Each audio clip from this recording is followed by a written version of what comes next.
You and your team just have finalized a solid plan for the next weeks or months, or you're in the middle of the sprint and you're thinking it's finally about to work.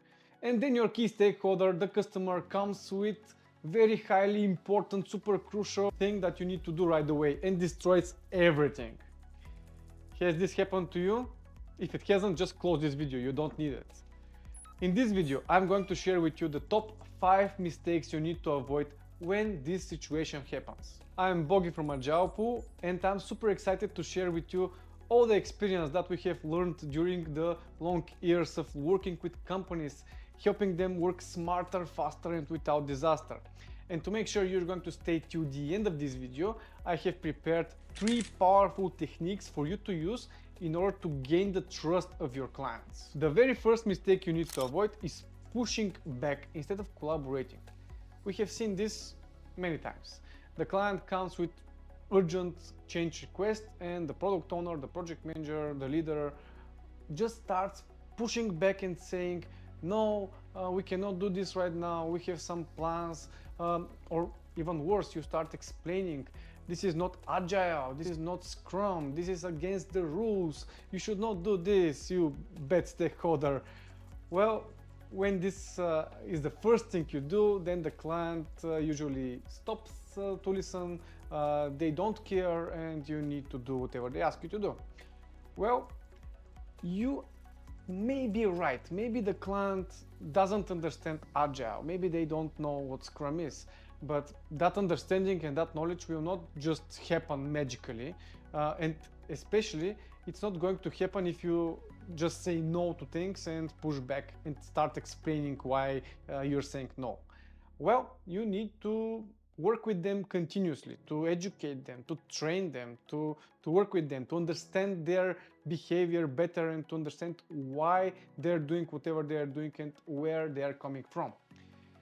But have in mind, when this happens, it might hide a bigger issue underneath. Usually that issue is the client doesn't trust you enough, or they don't invite you to solve real business problems with them, to solve challenges, to brainstorm ideas. Maybe they have some kind of an impediment, they have some business opportunity or something, they need to react somehow, and they're doing it without you. So have in mind that you need to start collaborating instead of pushing back. The second mistake you need to avoid is to isolate you and your team from the stakeholder, to build gates, walls, fences around you and the team and keep them away. If you do this, you're actually going to decrease the trust in your clients, and trust works the other way around. You need to invite them, you need to involve them, don't hide information. Increase the transparency as much as possible. Involve them in your process. Let them be part of your discussions. Let them see what are the impediments, what are the challenges, the blockers, everything that you and your team are in right now. This is going to help them to understand why you're doing this and where you're coming from.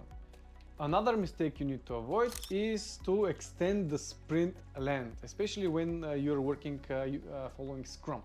We have seen this in many teams. For example, you have a team working in Scrum, they have 2-week sprint, and in the middle of the sprint, the customer, the client, the stakeholder comes with some change request, and the team decides, you know guys, let's extend our sprint, make it 3 weeks, just this time only, to accommodate that urgent changes. Well, actually the logic is the opposite, because if you have 2-week sprints and if you have too many changes for 2 weeks, and if you extend that sprint length to 3 weeks, that means you're going to have many more changes, much more changes in 3-week period, right? So what you need to do is the other way around. You need to try maybe to shrink the sprint, make it 1-week sprint. And I'm going to tell you a secret. The clients may be more willing to wait just 1 week till you start working on their highly important urgent thing, instead of waiting for you 2 weeks. The next mistake you need to avoid is saying yes to everything and to everybody. Basically, anytime the customer, the stakeholder comes with a new change request, You accept it, you're a people pleaser. You say, yeah, we are going to do it right away, we are going to take it immediately, and you push it to the team. If you do this, there are two very serious consequences. The first is that the team is going to be demotivated and they are going to lose productivity because you're constantly disturbing them. They're going to have much more work in progress. They're going to lose effectiveness. The second thing that you're doing is that you're teaching the client, the stakeholders, that this behavior is actually okay, it is acceptable, and they should continue do it, and they will continue do it. What you need to do instead is to take the change request from the stakeholder and inform them that you're going to organize a brainstorming session with the team, that you're going to discuss the change request and how it could be incorporated and when, how it's going to compromise the sprint goals, if at all, how it's going to disturb the other things that they're currently working on. And if you invite the stakeholder into that discussion, even better. If they're not going to attend for some reason, they cannot attend that discussion, you're going to inform them for the solution, for the decisions that were made there. Maybe you are going to decide that this change request is going to be done during the sprint. Maybe you're going to say, well, this is going to endanger our sprint goals, assuming that you have some, and that's not good for the client and stakeholders as well. And the fifth top mistake that you need to avoid is to use the contract as a weapon, or the rules, or the Scrum guide, or any commitments, any documents that you have signed off with your stakeholders. You take them out and you start reading them and you saying this is not right, this is not how you should work with us, this is not how it's supposed to work. Well, if you do this, then customers, stakeholders, they're going to think about different ways how they can trick the rules. And what you're going to do is to think about ways how the rules can protect you and the team. And at the end, everyone will suffer because you're going to play the rules and you're going to shift the focus to the contract instead of solving real business problems and issues.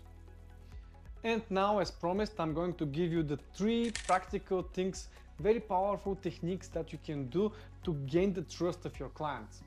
First, make the commitments common between you, the team, and the stakeholders. Invite them to the planning, invite them to your refinements. If they cannot attend your planning, you can send them an email afterwards explaining to them what the team has committed to and ask for their support. If they are part of your plannings, that means they are going to commit to the sprint goals together with you and the team as well. And you can discuss how they can help everyone and what is needed from them to help the team succeed. The second thing is to increase the transparency between you and the stakeholders as much as possible. Give them access to your boards, give them access to the tasks so they can see and observe what's happening in real time. Maybe you can invite them even to your dailies just to be there to observe what's happening and what the team is currently discussing and working on. And the third practical technique is to make sure the stakeholders are part and coming to review sessions. And when they are part of the review sessions, you ask for their feedback. Use this as an opportunity to link the old sprint with the new sprint. Ask them for some feedback, what they are expecting, what business problems they are foreseeing, maybe impediments they are having. So you're going to take that into the account when you're doing the planning for the next sprint. What other problems are you facing with your stakeholders? Let us know in the comment section below, and we are going to pick the top, most brutal, hardest problem, issue, impediment, whatever it is, challenge that you're going to share with us in the comments, and we're going to create a video for it. We're going to share some practical tips, advices, guidance, how you can actually tackle it. If you like this video, you know what to do, and if you subscribe to our channel, even better for us. Well, that was it from me. Ciao, see you next time in the next video.